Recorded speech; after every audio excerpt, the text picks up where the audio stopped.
to go a little bit more in depth and comply with those conditions.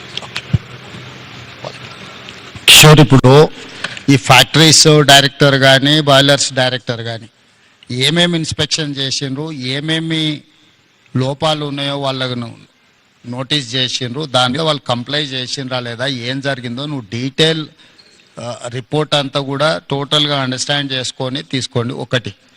రెండోది, ఇట్లాంటి accidents ఈ కంపెనీలో ఇంతకుముందు ఎప్పుడైనా జరిగినాయా, జరిగితే what was the reason for that accident, so అప్పుడు ఏం ఇష్యూస్ని ఫైండ్ అవుట్ చేసిండ్రు అనేది ప్రీవియస్ హిస్టరీని కూడా వెరిఫై చేయండి. దాని తర్వాత ఇప్పుడు జరిగిన యాక్సిడెంట్కు ఎక్స్పర్ట్స్ను పెట్టి వాళ్ళ ఎక్స్పర్ట్స్ ఒపీనియన్ కలెక్ట్ చేయండి. జనరల్ ఒపీనియన్స్ లేకపోతే అజంప్షన్స్తోని don't conclude with assumption or general opinion. I need specific reason for this accident, then only we can address. ఇప్పుడు ఈరోజు ఇక్కడ జరిగింది, ఇట్లాంటి సిమిలర్ ఇతర పరిశ్రమలలో కూడా ఇట్లాంటి సమస్య రాకుండా ఉండాలంటే మనం ఏం ఇన్స్ట్రక్షన్స్ ఇవ్వాలి, వీటి మీద ఫోకస్ పెట్టాలనేది కూడా మనకు అర్థం కావాలి. దీని నుంచి మీరు నేర్చుకోవాల్సింది, దీని నుంచి చూడాల్సింది రెండు ఉన్నాయి. ఒకటి, డీటెయిల్ రిపోర్ట్ కావాలి నాకు. డీటెయిల్ రిపోర్ట్ మీద ఇమ్మీడియట్గా మీరు దీన్ని అడ్రస్ చేయండి.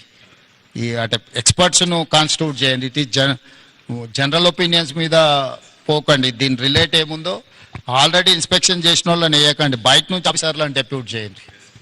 ఆల్రెడీ ఇన్స్పెక్షన్ చేసి ఆల్రెడీ దీని మీద ఉన్న వాళ్ళని మళ్ళీ ఒపీనియన్కి ఇస్తే దే డోంట్ సే ఎనీథింగ్.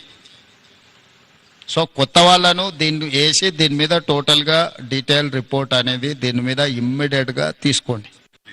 ఈ రిపోర్ట్స్ బేసిస్ మీద ఈ పాశమైలారంలో ఉన్న ఇండస్ట్రీలో ఇట్లాంటివి ఏమేమి ఉన్నాయి, వేటి మీద ఇంకా ఇట్లాంటి గతంలో ఇట్లాంటి ఏమైనా డెఫిషియన్సీ ఉండి వాళ్ళకి నోటీసులు ఇస్తే వాళ్ళు కంప్లై చేసిండ్రా లేదా, ఇమ్మీడియట్గా మిగతా వాటిని కూడా అడ్రస్ చేయాలి. మీకు ఇన్సిడెంట్ యాక్సిడెంట్ కానంత వరకు అంత బాగానే కనిపిస్తుంది.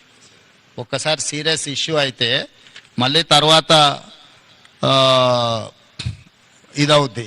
దాని తర్వాత మళ్ళీ జరిగిన తర్వాత నువ్వేం చేయడానికి లేదు. కాబట్టి ఇమ్మీడియట్గా మా అధికారులను అందరిని ఇచ్చి నువ్వు పర్సనల్గా సూపర్వైజ్ చేసి దీని మీద రిపోర్ట్స్ అన్నిటిని కూడా మీరు పర్సనల్ కూర్చొని చేయండి. This point number 1. రంగనాథ్, మీరు ఎవరి డిజాస్టర్ మేనేజ్మెంట్ ఎవరు లీడ్ చేస్తారు?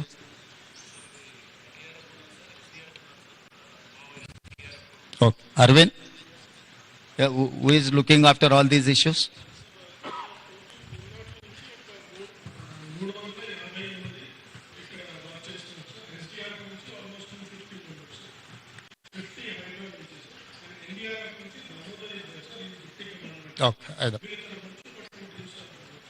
కరెక్ట్. ఈ అన్ని టీంలను ఎవరు coordination? Someone has to coordinate, someone has to give instructions to each individual department కదా.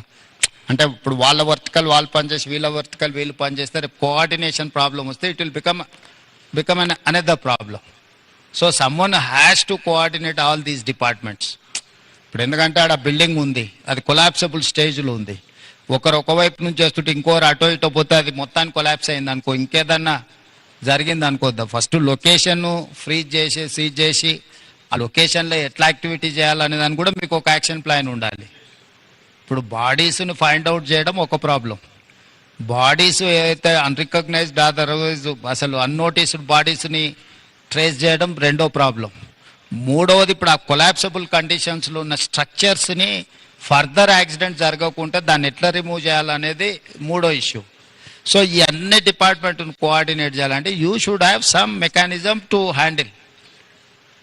ఇప్పుడు టుడే టుమారో అటెన్షన్ అంతూ ఉంటుంది, 2 రోజుల తర్వాత ఈ అటెన్షన్ లేకపోతే మళ్ళీ ఇంకేదో యాక్సిడెంట్ జరిగింది అనుకో, ఎక్స్టెన్షన్ ఆఫ్ దిస్ యాక్సిడెంట్, అది ప్రాబ్లం అవుద్ది. కాబట్టి నువ్వు ఇమ్మీడియట్గా దానికోసం మీరు స్పెసిఫిక్ రోల్ క్లారిటీ ఇచ్చుకుంటూ మీరు ఆఫీసర్స్ని డెప్యూట్ చేయండి.